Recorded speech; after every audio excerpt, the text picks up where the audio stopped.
Sistem pengendalian internal merupakan kumpulan pengendalian internal yang terintegrasi, berhubungan, dan saling mendukung. Dalam konteks perusahaan, pengendalian internal diartikan sebagai suatu proses yang dilakukan oleh pimpinan secara keseluruhan guna memberikan keyakinan yang memadai dalam mencapai tujuan perusahaan. Adapun tujuan dari sistem pengendalian internal yang pertama yaitu untuk menjaga kekayaan organisasi, yang kedua untuk mengecek ketelitian dan keandalan data akuntansi, yang ketiga untuk mendorong efisiensi, dan yang keempat untuk mendorong dipatuhinya kebijakan manajemen.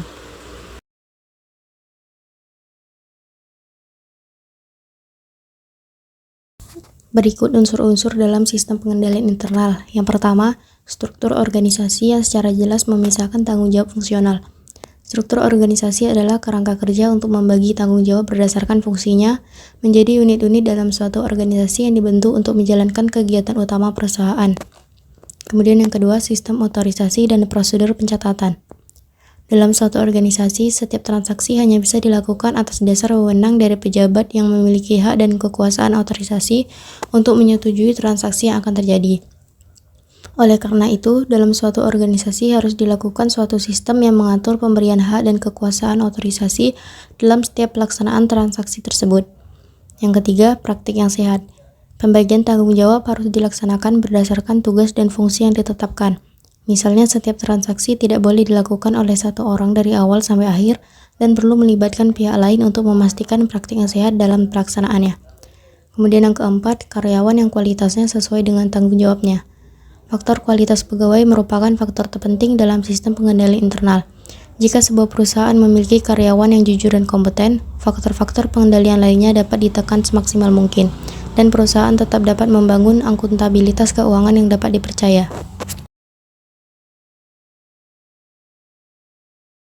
Selanjutnya, terdapat beberapa komponen dari sistem pengendalian internal. Yang pertama, lingkungan pengendalian. Lingkungan pengendalian mencerminkan sikap dan tindakan pengasuh organisasi mengenai pentingnya pengendalian internal pada suatu organisasi.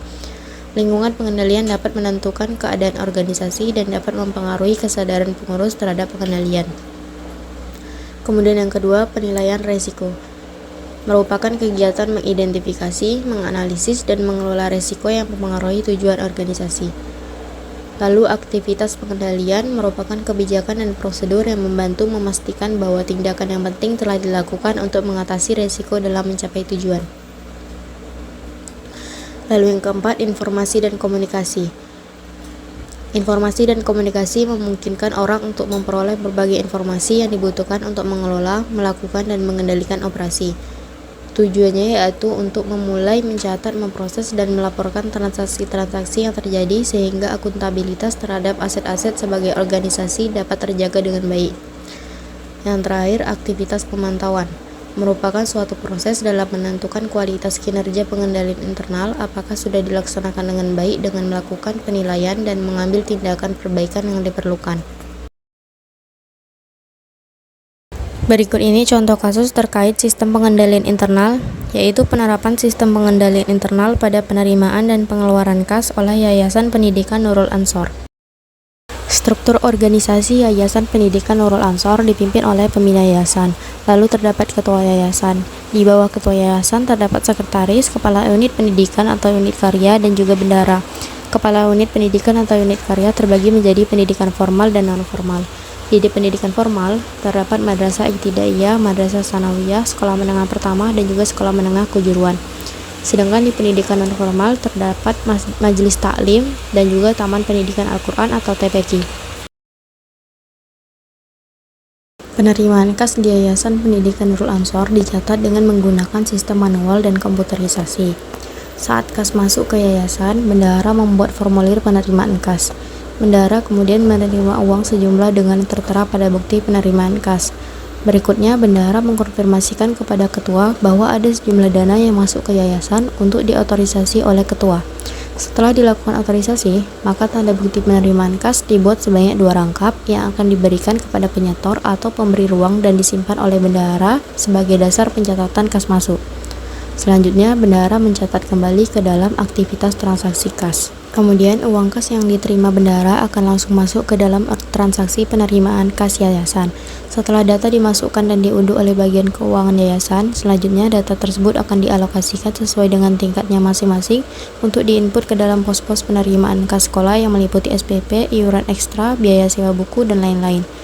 Hasil laporan tersebut disampaikan oleh bagian penerimaan kas, kemudian diperiksa setiap 1 pekan oleh kepala sekolah.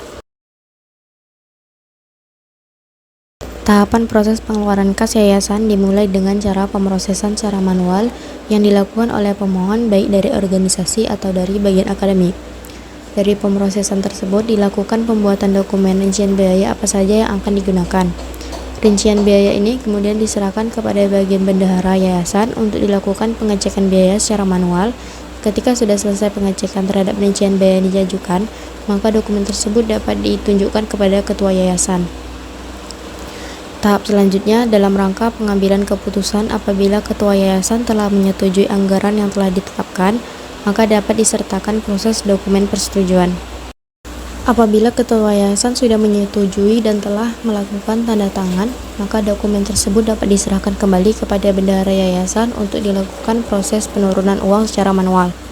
Setelah dana turun dan dicairkan, maka bagian bendahara yayasan memberikan bukti pengeluaran atau nota-nota apa saja yang telah dibelanjakan, serta dilakukan penyimpanan bukti-bukti transaksi yang sudah dipergunakan ke dalam arsip bendahara maupun pemohon sebagai bukti pendukung apabila ada pemantauan dari yayasan.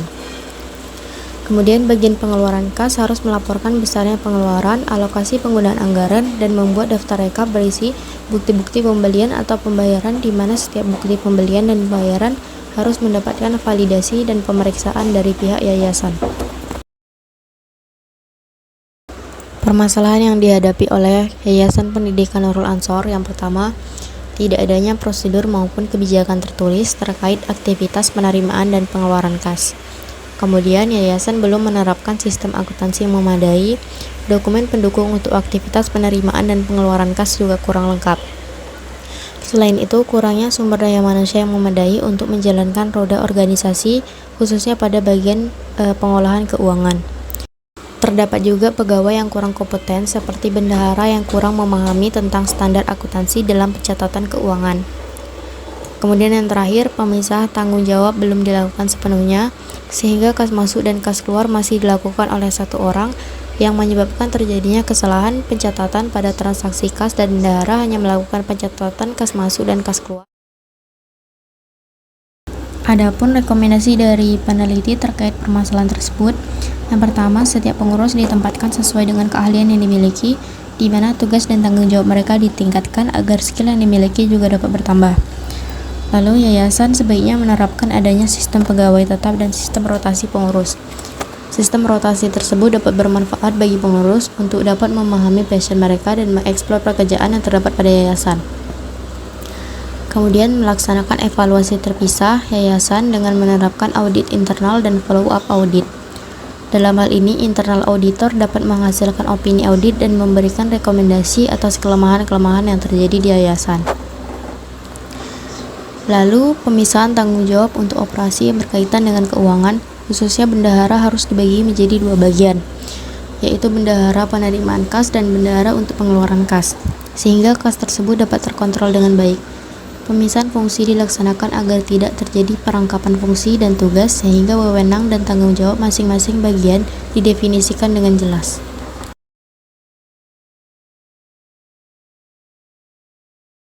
Maka dapat disimpulkan bahwa penerimaan dan pengeluaran kas yang diterapkan pada Yayasan Pendidikan Nurul Ansor belum sepenuhnya sesuai dengan komponen pengendalian internal yang berbasis pada Committee of Sponsoring Organization Commission atau COSO. Adapun komponen yang sudah sesuai yaitu informasi dan komunikasi serta aktivitas pemantauan.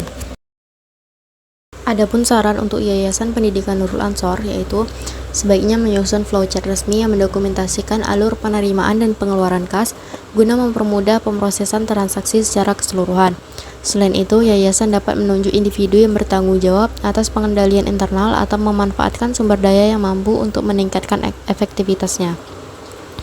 Pengendalian internal berbasis COSO juga perlu diterapkan, terutama pada komponen pengendalian lingkungan, penilaian risiko, dan juga aktivitas pengendalian, mengingat prinsip tersebut belum sepenuhnya dijalankan.